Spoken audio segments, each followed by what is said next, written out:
Son las 7:15 de la tarde, acaba de terminar el segundo día del Congreso Tecnológico CREA, estamos con el ingeniero Gustavo Duarte. Él fue uno de los moderadores de uno de los paneles, digamos, dentro de lo que es agricultura, tal vez de alguna de las cosas que la gente más estaba esperando, los profesionales, que era la intensificación de la agricultura. ¿Por dónde pasa? ¿Cuáles son los caminos? ¿Cómo funciona el panel? ¿Cómo lo viste? Creemos que hubo satisfacción en el mensaje. Es evidente, como vos decís, que era una condición difícil de expresar, porque, digamos, la agricultura por ambiente, ¿es una novedad? No, no lo es. Yo lo decía al final, los mayas estaban preocupados en ver dónde ubicar los cultivos para tener mejor eficiencia de respuesta. Y en alguna medida estaban mirando eso. En la década del 80 la Argentina tuvo un crecimiento importante en censar variables de tipo permanente, como fueron los mapas de suelo, que muchos se utilizaron muy bien y era una manera de ambientación que incluso tuvo una expresión en la década del 90 a partir de mirar la respuesta económica a las distintas rotaciones, y eso tenía que ver con las respuestas que los distintos suelos estaban dando desde el punto de vista de rendimiento, y con eso más o menos se acomodaba. Lo que pasó en los últimos 10 años es que hubo una influencia muy importante de otras herramientas que permiten trabajar sobre bases de datos, trabajar sobre análisis de información, y hubo una expresión muy fuerte de todo lo que nosotros llamamos aparatología instrumental, y que a ciencia cierta no, tenían una oferta poco creativa en términos agronómicos. Por eso, de alguna manera, lo que nosotros queríamos expresar es que la realidad falta mucha cabeza, como el cómic que había puesto, falta mucha cabeza todavía para poder tener una respuesta concreta en todos los ambientes. Entonces, en alguna medida, con los tres oradores que tuvimos, pudimos discutir desde ópticas distintas qué cosas, sobre todo qué cosas todavía nos están faltando, y qué cosas vemos que sí tienen respuesta y que hoy tienen ya la posibilidad de tener un desarrollo concreto para mejorar el resultado económico, porque en definitiva la primera pregunta que se hace en el marco empresarial es esto: ¿cuánto me cuesta? ¿Qué beneficios me trae? Porque es muy lindo a veces tener un mapa de rendimiento, colorcitos como expresión de la variabilidad, pero si yo después sobre esa variabilidad no puedo actuar en términos agronómicos y no encuentro mejorar la renta, o porque logro mejor rendimiento, cosa que a veces es difícil, o porque sí puedo utilizar mejor los recursos, y ese sí es el gran objetivo, me parece, a futuro, si esa respuesta no la tengo, en realidad no va a ser una tecnología que pueda perdurar en el tiempo. Y lo que nosotros creemos es que esa tecnología tiene que venir para quedarse, perdurar en el tiempo y hacer más eficientes a todas las empresas. Gustavo, a ver, filosóficamente hablando, ¿no?, en esta agricultura del futuro y un poco en el panel que vos dirigiste, aparecía de repente una palabra como telemática, agrocinética, algo por el estilo, agrónica, ¿viste? Esas palabras así, sensores remotos. Claro, sonaba como si estuviéramos, qué sé yo, en la NASA, en un mundo así, ¿viste? En medio de eso, los Twitters, el Facebook, la red social. Y bueno, lo que como vos y yo hemos vivido, vivimos en pueblos del interior, estamos en eso, sabemos que, bueno, que hay un gap importante a veces entre todo esto y su adopción.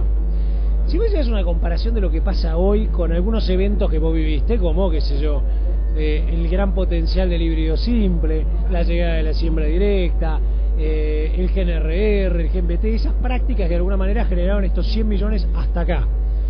Este gap tecnológico y esta adopción tecnológica, vos como agrónomo, ¿cómo la estás viendo en su llegada y en su aplicabilidad? Yo hasta ahora he sido muy cauto porque, es lo que decía, no veo todavía las respuestas agronómicas. Y esto no sustituye, como decía Ricardo hoy, el bajarse al lote, ir a mirar si la siembra fue perfecta, no sustituye eso. Yo sí lo que creo es que me parece que nosotros tenemos un gran desafío por delante, que es ser eficiente en el uso de los recursos. Entonces esta tecnología yo la veo más alineada con esa posibilidad de utilizar el recurso en su manera, el insumo en su manera justa para optimizar la respuesta en términos productivos, y no porque vaya a ser el elemento que se traduzca en un crecimiento de la producción. O sea, lo veo más desde la eficiencia de uso de los recursos y la respuesta productiva, que no en que nos va a permitir hacer crecer. Desde ya que el hecho de cambiar la escala, tener más precisión, probablemente, y con el apoyo de todo el resto de los aportes, como puede ser la genética, los biofertilizantes, moléculas que aún no han sido descubiertas, probablemente eso haga y permita el crecimiento del rendimiento que todos los investigadores que tienen una proyección de 20 años o 30 años te dicen que va a existir. El gen del rendimiento está a las puertas, digamos. Bueno, todo eso evidentemente va a contribuir, pero esta tecnología me parece que tiene más que ver con la eficiencia de uso de los recursos que per se genere más rendimiento. Vamos a atarlo a los modelos empresariales, vamos a atarlo a lo que llamamos hoy la nueva agricultura en red o agricultura por contratos, ¿no? Viste que se habla 60, algunos dicen 70%, algunos dicen la agricultura ahí no está en manos justamente del mismo productor, sino que tiene una parte reducida y todo esto. Vos lo vivís muy bien, digamos, como asesor, como consultor. Y ahora te lo ato con toda esta tecnología y te digo, los plazos de esta agricultura por contratos y la adopción de todo este tipo de cosas, ¿se darán de la mano? ¿Permitirán una continuidad de manera tal que, entre comillas, volvamos a decir, pensemos en contratos a 5 años y vayamos a contratos de más largo plazo para que la relación sea más ganar-ganar entre las partes? ¿Cómo lo ves ahora en el negocio, en la gestión del negocio? Si uno lo piensa que en términos de intensificación de los sistemas de producción son sostenibles, que es una de las cosas que generaba dudas, pero en realidad si uno habla de la huella de carbono, en realidad ese balance de carbono sería favorable si logro más productividad.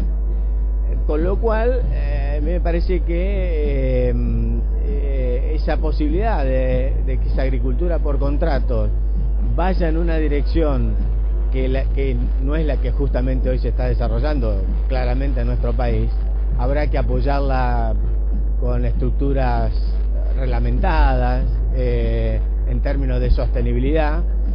Creo que la tecnología de manejo por ambiente, al permitir optimizar cada uno de esos ambientes o zonas de manejo, van a estar alineados en tratar de lograr la máxima productividad que ese ambiente puede dar.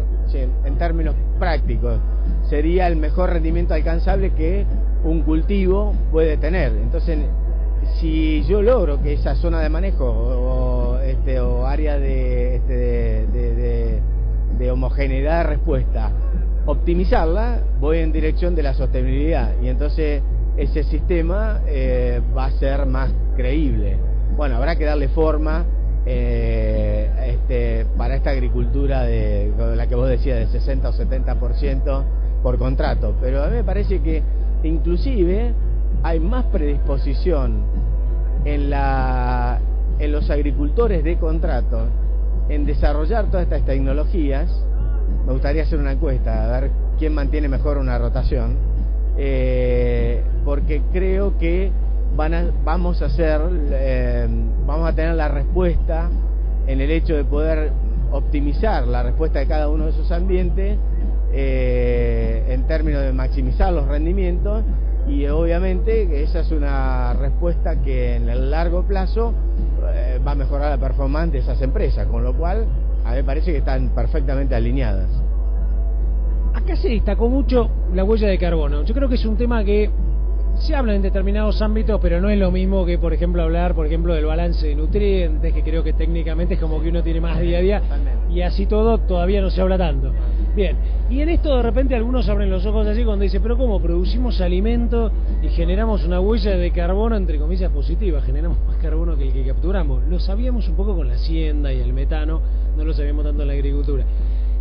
¿Vos de alguna manera pensás que lo que nosotros exportamos, la famosa huella hídrica en cereales, que en algún momento se planteó en este Congreso, compensará en algún momento, porque el mundo lo va a medir esto. Hoy creo que no le lleva el apunte, pero en algún momento lo va a medir y va a decir, muchachos, ustedes 100 millones de toneladas es tanto de carbono positivo en el medio ambiente, bueno, tanto litro de agua que generamos o producimos. ¿Vos ves que en algún momento esto será una problemática empresarial? Es difícil la respuesta, Ricardo, porque entiendo el concepto, pero no le veo la solución. O sea, si vos me preguntás, estar alineado con que estamos exportando agua y que los chinos nos compran agua, en realidad la problemática de China es porque tiene un crecimiento poblacional fenomenal y la relocalización urbana le va comiendo las hectáreas que no pueden producir. Hay una visión de largo sobre a lo mejor el déficit de agua desde la población, pero me parece que esa no es la razón por la cual están comprando soja. Entonces, la verdad que hoy no le encuentro, si bien está ese planteo, la Argentina está exportando agua, o tenemos, si querés, alguien que está aventajeándonos en el negocio porque está comprando agua. En realidad está comprando alimentos, y la realidad es que hoy todavía agronómicamente no tenemos otra forma que gestar alimentos en base a agua. Lo que tendremos que pensar es cómo si en cada uno de los sitios que seamos los grandes productores de alimentos del mundo, cómo hacer para utilizar mejor el agua, es decir, que cada uno de esos milímetros se convierta en más cantidad de alimento. Pero eso involucra no solo el proceso de tranqueras adentro, involucra todo un proceso de la sociedad de un país como la Argentina. Entonces me parece que el concepto de cuidado del agua, yo no sé si lo van a reconocer en algún momento. Es posible que a lo mejor, si estratégicamente es un recurso que puede ser un medio de canje por las razones del dióxido y demás, bueno, es posible que a lo mejor tengamos, pero quiero ser más terrenal. La realidad es que hoy necesitamos ser muy eficientes en el uso del agua. Sí cuestionaría el riego.